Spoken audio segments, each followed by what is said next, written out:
Quel conseil vous donneriez à la société civile, aux citoyens, pour justement promouvoir l'agroécologie qui justement protège l'environnement, promouvoit quand même la souveraineté alimentaire des pays du Sud?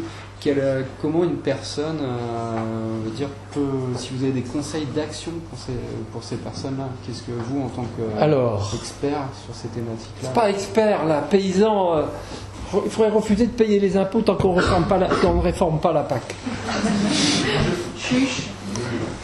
Non, s'il vous plaît, ma retraite, si tu ne payes pas tes impôts. Non, moi sur ces questions-là, évidemment, j'ai pas de recette, vous l'avez compris. Et ça va être quand même un appel à la convergence d'un certain nombre de luttes et de tous unis. Tout à fait. Alors, je pense qu'au niveau des consommateurs, on aurait tort de sous-estimer le poids des consommateurs, y compris dans leur comportement individuel. C'est-à-dire que dans les 5 dernières années, malgré la stagnation du pouvoir d'achat, on a consommé à peu près en France 10% de produits bio en plus tous les ans. Et ça s'est traduit, je vous le dis tout de suite, par quasiment aussi 10% de produits bio importés en plus tous les ans. Avec Stéphane Le Foll, et demain je ne manquerai pas de le répéter, alors voilà, c'est malin, on est en train de perdre des parts de marché. C'est-à-dire, la seule somme de nos comportements individuels a quand même des effets macroéconomiques. Ça, je crois qu'il ne faut surtout pas l'ignorer. C'est un peu comme le bulletin de vote. On a l'impression à chaque fois qu'être seul à déposer un bulletin, ça ne va pas changer face à la masse. Mais la somme de nos bulletins et la somme de nos consommations a des effets macroéconomiques. Et je peux vous assurer que déjà l'argument, on est en train de perdre des parts de marché, et à vouloir continuer d'exporter à vil prix des poulets doux, on est en train de s'éviter des poulets de Loué, comme il est de la Sarthe, je ne manque pas de rappeler les poulets de Loué, les poulets de Bresse et les bons produits, on est en train de tout rater. On est en train de rater, d'importer de plus en plus de produits bio, et tout ça pour exporter des produits tout venant à vil prix. Donc, erreur sur la balance commerciale, y compris. Voilà. Deuxième chose, les associations de consommateurs peuvent commencer à faire pression. Vous savez que là, je viens justement aujourd'hui, parce que j'étais sur une journée de commerce équitable, on a la confirmation qu'avec l'histoire du cheval dans le bœuf, puisque c'est une coopérative, en principe, qui défend les agriculteurs du Béarn, qui a été chercher du cheval en Roumanie pour le mettre dans des lasagnes, je ne sais pas, luxembourgeoises ou spaghetto, je ne sais pas comment vous les qualifiez, via Chypre et d'autres trucs. Ce système, il y a quand même de quoi s'insurger. Et par exemple, ça a relancé la consommation bio. Bon, alors, attention, il peut y avoir des mouvements qui peuvent prendre de l'ampleur, et je crois qu'il ne faut pas nier. Alors, si les associations de consommateurs, et là je crois qu'on a beaucoup à travailler à travers l'UFC Que Choisir et d'autres associations de consommateurs, qui parfois dans le rapport qualité-prix ont été un peu défenseurs du prix le plus bas, sans trop regarder que le lait pas cher ne coûte très cher. Le vrai problème des associations de consommateurs, c'est que quand vous défendez les citoyens comme seuls consommateurs, vous oubliez aussi qu'il est contribuable et que les pesticides vont ou citoyens, et il va y avoir des effets néfastes sur la santé des enfants. Donc c'est vrai que les mouvements un peu corporatistes, soit agriculteurs ou consommateurs, parfois quand ils défendent qu'un aspect du citoyen, ils font des... Alors je pense que si on s'investit dans les associations de consommateurs au nom d'événements comme le cheval dans le bœuf, en demandant maintenant cette fois d'être très sérieux sur ces questions et d'être avant-gardiste même et d'être très exigeant avant, ça peut faire avancer le schmilblick. Ensuite, évidemment, il y a la Confédération paysanne et l'alliance qu'on peut avoir avec les paysans, et c'est quand même vrai que c'est le syndicat qui est le plus ouvert au dialogue avec les consommateurs et avec les environnementalistes.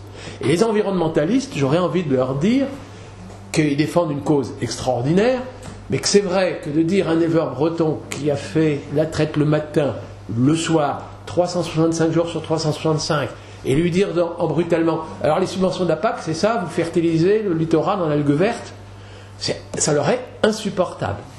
Arriver à ce qu'on dise, les problèmes environnementaux, vous en êtes aussi les victimes, et on a intérêt à être unis pour que cette fois, sans avoir une diminution de revenus, on puisse effectivement, que les subventions de la PAC puissent vous être utiles à une reconversion de votre agriculture, si les associations environnementalistes, plutôt que de vouloir toujours mettre des éco-conditionnalités, attention, ça a progressé. Et moi j'ai le souvenir du début du Grenelle de l'environnement. Les gens qui voulaient en découdre avec les agriculteurs, ils étaient nombreux. Maintenant, quand même, l'idée que la révolution technique en question ne se fera pas sans l'immense majorité des agriculteurs, et que donc il faudrait y compris s'attaquer à des gens qui continuent de voter à la FNSEA aujourd'hui, et qu'ils changent de mentalité, de vote et autres, je je pense qu'il faut aussi savoir s'adresser à eux intelligemment.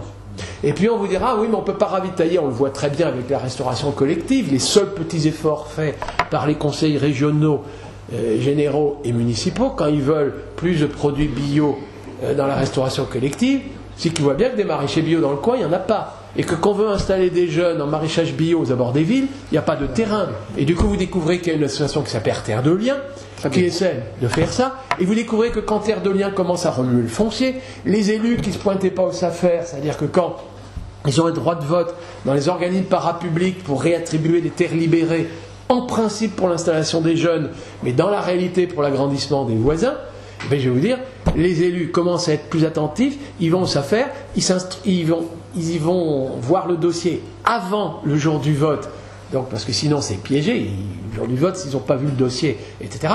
Et moi je peux vous dire, à Mouans-Sartoux, ils ont municipalisé des sols. Et puis je vous signale aussi qu'il y avait un ministre, je ne sais pas pourquoi les premiers ministres veulent à tout prix bitumer les meilleures terres agricoles, mais je me souviens d'un premier ministre qui voulait déplacer le circuit automobile de Manicourt, près de Flins, parce qu'il y a plus de gens qui seraient là pour regarder les voitures sur les meilleures terres agricoles. Je vous signale, il a été obligé de renoncer à son projet. Il a été obligé de renoncer à son projet parce qu'on s'est remué, et que les terres qui ont donc été expropriées pour mettre un circuit automobile servent aujourd'hui à du maraîchage bio. Donc j'observe que s'il nous arrive de perdre des batailles, on ne les a pas toutes perdues. Et puis même à l'échelle mondiale, si M. Pascal Lamy démissionne et qu'il n'y a encore rien de signé dans le cadre du cycle de Doha, c'est qu'à Seattle, à Cancun et ailleurs, c'est peut-être via Campesina, c'est peut-être le repas en Afrique, mais j'observe que quand on se remue, on ne perd pas toutes les batailles. Et les accords de partenariat économique, si le président Ouad, qui était pourtant un libéral, n'a pas signé les accords de partenariat économique que voulait lui imposer l'Europe, et que du coup, le président Ouad dit qu'on ne veut pas des oignons français pendant la période de récolte des oignons au Sénégal, etc., et autres, c'est bien parce qu'il y a des associations paysannes là-bas, avec lesquelles on est quand même très proche, d'abord via Campesina et autres. Donc, moi je pense que s'il y avait une solution, c'est pas une recette, chacun selon son feeling. Si on a envie d'encourager Terre de Liens pour qu'il acquiert du foncier, et qu'on a un peu d'argent à mettre là, on fait ça. Si on préfère lutter avec les associations de consommateurs, on lutte avec les associations de consommateurs. On a le droit aussi de changer notre repas au quotidien et de manger les produits de terroir et du bio, ou du moins toxique que ce qui est le pire du toxique. Pour faire un choix dans les gradients de notre toxicité. Mais déjà, ça peut faire évoluer les choses. Moi, je crois que c'est selon son feeling, mais par contre, l'union. Ça fait un peu d'honorable quand même. Hein.